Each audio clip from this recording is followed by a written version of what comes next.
ஆண்டவர் இரட்சகருமாக இயேசுவின் இனிதான நாமத்தினால் உங்களை வாழ்த்துகிறேன். இந்த நாள் நம்முடைய ஆவிக்குரிய சிந்தனைக்காக 1 பேதுரு 2 அதிகாரம் 20-21 நான் வாசிக்கிறேன். நீங்கள் குற்றம் செய்து அடிக்கப்படும் போது பொறுமையோடு சகித்தால் அதனால் என்ன கீர்த்தி உண்டு?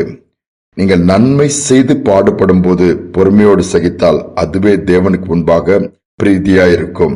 இதற்காகவே நீங்கள் அழைக்கப்பட்டும் இருக்கிறீர்கள். ஏனெனில் கிறிஸ்துவும் உங்களுக்காக பாடுபட்டு நீங்கள் தம்முடைய அடிச்சுவடுகளை தொடர்ந்து வரும்படி உங்களுக்கு மாதிரியை பின்வைத்து போனார். ஆண்டவர் நமக்கு ஒரு எக்ஸாம்பிளா வாழ்ந்து காமிச்சிருக்கிறான்னு சொல்லி இந்த இடத்துல வார்த்தை சொல்லுகிறது. இயேசுவினுடைய வாழ்க்கை மனுக்குலத்திற்கு ஒரு முன்மாதிரியான ஒரு வாழ்க்கை. எல்லா விதத்திலுமே பரிசுத்தத்தை எடுத்துக்கொண்டாலும் ஏன் பெற்றோருக்கு கீழ்ப்படுகிறதிலிருந்தே ஆரம்பிக்கிறது. அது மட்டுமல்ல, பிதாவின் சித்தத்தை செய்வதற்கு முக்கியத்துவம் கொடுக்கிறாரு. எல்லாவற்றிலும் கரெக்டாக டைமை கூட சரியாக அந்த காலத்தை பயன்படுத்தி கொண்டது. எல்லா ஆங்கிள்லையும் பார்த்தாலும் முன்மாதிரியாக அவர் வாழ்ந்துட்டு போறாரு. அடிச்சுவடுகளை வைத்து என்னை பின்பற்றி வாங்கன்னு சொல்லிட்டு போயிருக்கிறாரு. இங்க அழகால மந்திர வசமா தான் சொல்லுகிறது, குற்றம் செய்யும் போது நம்ம தண்டிக்கப்பட்டோம்னா அது ஒன்றும் பெரிய இதே கிடையாது. தவறு சொன்னா தண்டனை கிடைக்கும். அதை காட்டிலும் நன்மை செய்து பாடுபட்டோம்னா அது அவ்வளவு மேன்மையானது என்று சொல்லி ஆண்டவர் இந்த இடத்துல சொல்லுகிறார். குற்றமே இயேசு செய்யவில்லை, ஆனால் அவரை கொடூரமான விதத்துல காயப்படுத்தி சிலுவையில அறைந்ததை நாம் அறிந்திருக்கிறோம். வேதம் தெளிவாக சொல்லுகிறது அதை குறித்து. முன்மாதிரியாய் வாழ்ந்து என்னை பின்பற்றி வாருங்கள், என்னை போல நீங்க வாழ்ந்து காண்பீங்கன்னு தான் ஆண்டவர் சொல்லுகிறார். நம்முடைய வாழ்க்கை எப்படி இருக்குது?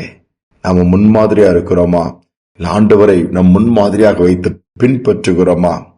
ஆண்டவர் தான் நமக்கு மாடல். அதை நாம் பின்பற்றுவோம் என்று சொன்னால் இந்த உலகத்துல எவ்வளவு பெரிய சமாதானம் இருக்கும்.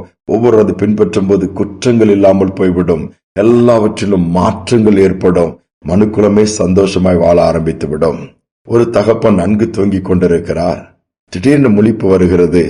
முழிப்பு வந்து பார்த்தா தன்னுடைய 5 வயது பையன் தன்னுடைய பெட்டு பக்கத்துல முழங்கால் படிட்டு ஜோம் பண்றான்.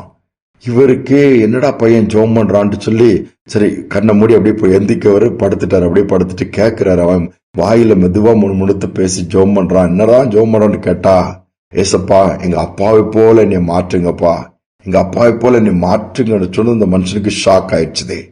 எந்த ஒரு தகப்பனும் தவறான கெட்ட பழக்கம் தான் பிள்ளை அந்த கெட்ட பழக்கத்திற்கு அடிமையா இருக்கக்கூடாது. குடிக்கிற ஒரு தகப்பனா இருக்கட்டும், தப்பிள்ள குடிக்கணும்னு விரும்ப மாட்டாப்ல. அதே மாதிரிதான் ஸ்மோக் பண்ற ஒரு தகப்பனா இருக்கட்டும், தப்பிள்ளையும் ஸ்மோக் பண்ணிடக்கூடாதுன்னு கவனமா இருப்பாரு. இந்த பையனுடைய ஜெபம் அவருடைய மனசாட்சியை உலுக்கிருச்சுது. ஐயோ, நான் இங்க எந்த விதத்திலும் ஒரு முன்மாதிரி என் பிள்ளைக்கு கிடையாது, ஆனா என் பிள்ளை என்ன மாதிரி மாறணும்னு ஜெபம் பண்ணுதுன்னு சொல்லிட்டு அவருக்கு ரொம்ப கஷ்டமாயிருச்சுது. உடனே என்ன பண்ணாரு, அப்படியே அமைதியா படுத்திருக்காரு. தம்பி கொஞ்ச நேரத்துல அந்த பையன் திருப்பி படுத்துக்கிட்டான். திருப்பி அவரு எழுந்து முழங்கால் பண்ணிட்டான். ஆண்டவரே, என் பிள்ளைக்காவது முன்மாதிரியா இருக்க என்னை மாற்றுங்கன்னு சொல்லி ஜெபிக்க ஆரம்பித்தாராம். அவருடைய வாழ்க்கையில பெரிய மாற்றம் வந்துச்சுதான். இயேசு அவரை மாற்றினார். அவர் வாழ்ந்து காண்பித்தார். அவருக்கு அது மிகுந்த சந்தோஷத்தை கொடுத்தது. இன்னைக்கு நம்முடைய பிள்ளைகள் ஒருவேளை நம்மை போல, பெற்றோர்களை போல, அல்லது உங்க பிள்ளைகள் உங்க பக்கத்துல முழங்கால் போட்டு எங்க அம்மா மாதிரி என்னை மாற்றுங்க, எங்க அப்பா மாதிரி என்னை மாற்றுங்கன்னு உங்க பிள்ளைகள் கேட்டுச்சுன்னா உங்க மனசாட்சி சந்தோஷப்படுமா இல்ல உறுத்துமா? நீங்க தான் முடிவு பண்ணணும். கடைசி நாட்கள்ல வந்துட்டோம். நம்முடைய காரியங்கள் ஆண்டவருக்கு எது புரியும் எது புரியும் இல்லாத நமக்கு தெரியும். பாடுகள் தான், கஷ்டங்கள் தான். ஆனாலும் நம்முடைய பிள்ளைகளை வளர்ப்பதற்கு, பிள்ளைகளை ஆளாக்குவதற்கு எவ்வளவோ இரவும் பகலும் பிரயாசப்படுகிறோம், உழைக்கிறோம், சேர்த்து வைக்கிறோம், முட்டி மோதி அங்கலாய்க்கிறோம். ஆனால் அவர்களுக்கு ஒரு நல்வழியை ஏற்படுத்தி வைக்கிறோமா? நல்லா நம்மை பின்பற்றுகிற அளவு நாம் இயேசுவை பின்பற்றுகிறோமா? அதுதான் இன்றைக்கு நாம் சிந்திக்க வேண்டிய ஒன்று. இயேசுவை பின்பற்றக்கூடிய சிந்தை நமக்குள் உண்டாகட்டும். நம்முடைய இருதயத்தில் அப்படிப்பட்ட மாற்றங்கள் ஏற்படட்டும். செய்யும் பொழுது நம்முடைய பிள்ளைகளும் நம்மை பின்பற்றுவார்கள். அப்பொழுது இயேசுவை போல அவருடைய குணாதிசயங்கள் வெளிப்படும், வாழ்ந்து சாதிப்பாங்க. அவருடைய நாமம் மகிமைப்படும். ஜெபிப்போம். அன்பின் தகப்பனே, இந்த புதிய நாளை தந்திருக்கிறீங்கப்பா. எங்களுக்கு முன்மாதிரி இந்த உலகத்துல யாருமே நாங்க எக்ஸாம்பிளா சொல்ல முடியாத ஒரு காலகட்டத்துல வந்துட்டோம். எங்கு பார்த்தாலும் இன்னைக்கு குழப்பங்கள், தடுமாற்றங்கள், என்ன செய்வது, யாரை பின்பற்றுவது, யார் சொல்வது சரி, எது சரி, எப்படி கண்டுபிடிக்க முடியாத ஒரு காலகட்டத்தில் நாங்க வந்துட்டோம். ஆனாலும் நீர் எங்களுக்கு முன்மாதிரி ஏற்படுத்தி வச்சிருக்கிறீங்கப்பா. நீதி நிமித்தம் துன்பப்படுகிற பிள்ளைகள் எவ்வளவு உண்மையா இருக்கிற, எவ்வளவு கஷ்டப்படுற, பொறுமையா இருக்கிறேன், ஏன் வாழ்க்கையில் அப்படின்ற கேள்விகளோடு வாழ்கிற பிள்ளைகள் உண்டு. பிள்ளைகளுடைய காயங்களை ஆற்றுங்க, தைரியப்படுத்துங்க.